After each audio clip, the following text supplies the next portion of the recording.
Here is some of the reaction to Manchester City's draw with Monaco. Kick in the teeth for City. Obviously, it looked like they were heading for the win, but in the dying minutes, they conceded that controversial penalty, which was scored by Eric Dyer. So we've seen a few puns on Dyer as well. Anyway, Erling Haaland, who scored both of Man City's goals, did not hold back on how he felt. He said, of course I don't feel good, we didn't win. We do something unnecessary in the second half and we don't think we played good enough. We don't deserve to win. I'm pissed off. I think everyone should be. It's not good enough. Right now, I don't think too much of that, individual records. Now I'm just, as I said, pissed off. Wow. Okay. Ali and Shaka here, and Frank's still with us. Haaland not happy after that. Do you like to see a player, though, Shaka, being honest Absolutely. About how they're feeling? Absolutely. And a player who scored 2 on Tuesday night can celebrate individual records, but it's not about that. And he's absolutely right. And while everybody, including Erling Haaland and everybody associated with Manchester City, want to put last season behind them, decent-ish by relative to last season start, you cannot, in this competition, you cannot go on the road to Monaco and give up the kinds of goals that you do. Manchester City are, or should be made of sterner stuff than that. And as a player, you have to internalize these kinds of performances, or at the very least, these kinds of results, if you do want to rediscover the form of 2 years ago, of 3 years ago. And that's what Erling Haaland is doing. Maybe we would have accepted that last season. Last season was a throwaway, but this time we can't even come close to repeating what we saw. And as a result, we have to be better. We have to ask more of each other. Erling Haaland showing himself to be maybe the leader that City need right now.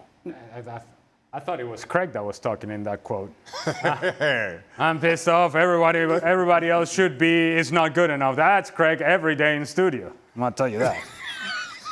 No, but that's a very good thing to see a striker talking like that, because we all know, and Ali maybe can witness what I'm saying, that strikers are pretty selfish. So most of the time, even if you lose, as long as they score, they don't really care. And they don't give a stuff, like Craig Burley would say.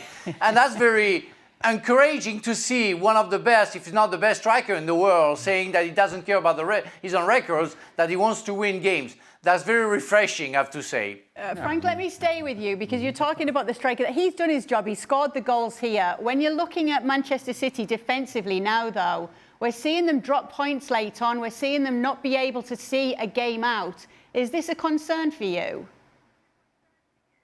It is a concern. It's always been a concern, and we talked about that even before the beginning of the season, where we say they didn't. Well, I didn't know Manchester was spelled like that, but yeah. Thanks, Professor Frank. Mike's gonna love me. But yeah, nobody knows who Mike is.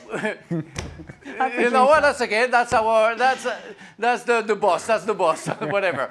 But going back to what I was saying, yes, it's always been a concern, because if they bought some new players, I think, except Reinders, and Reinders was really good yesterday, was maybe the only one in the middle of the park, pretty good. They didn't change or improved anything defensively. And we were talking about Barca and the option 2.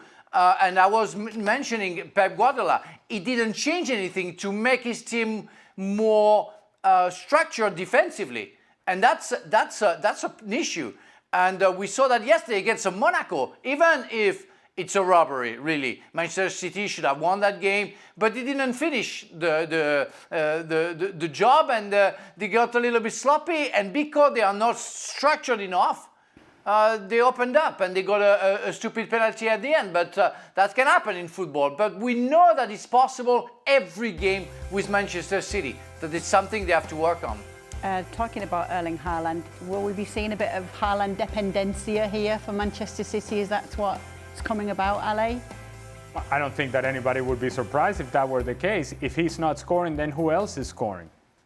Phil Foden, maybe? But then beyond that is you have to hope that Jeremy Doku does something. Beyond that, Reinders, perhaps? And now I'm starting to stretch the truth a little bit here as to who's going to come up with the goals. And Well, I guess the numbers showcase that as well. Now, we always expect Erling Haaland to be on the higher end of whatever Manchester City does in terms of scoring goals, but there should be less of a difference between number 1 and number 2. And by number 1 and number 2, I mean number 1 and then everybody else. There cannot be a 9-goal difference between you and the rest this early on in the season. Now, that speaks to Erling Haaland and the importance that he has for this club, but it also speaks to the lack of productivity that you're getting out of players in and around Erling Haaland. And so when Erling Haaland's saying that they're not good enough, yes, Frank just alluded to the defensive aspect of the game and how much space they give and how they seem to always be in trouble when they're defending set pieces as well. They seem uncomfortable doing that.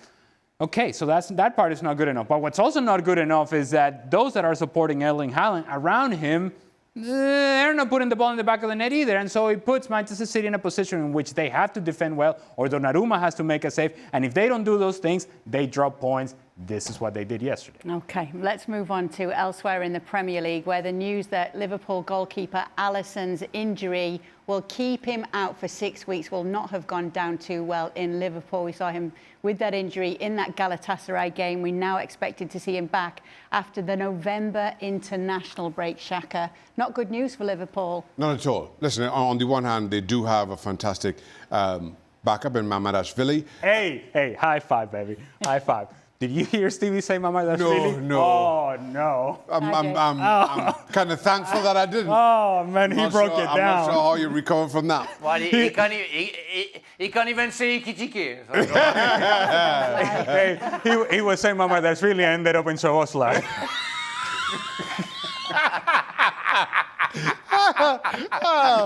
Okay, Go on, Shaq. Sorry. I'm not sure how we got here. I'm not sure how we got here. Sorry, sir. But anyway, when you have an established goalkeeper as good as Alisson is, and while again Mamardashvili is a very good player to come in, he's coming in at probably the worst time for the last 2 or 3 years for Liverpool, at a time where they've now lost 2 in a row.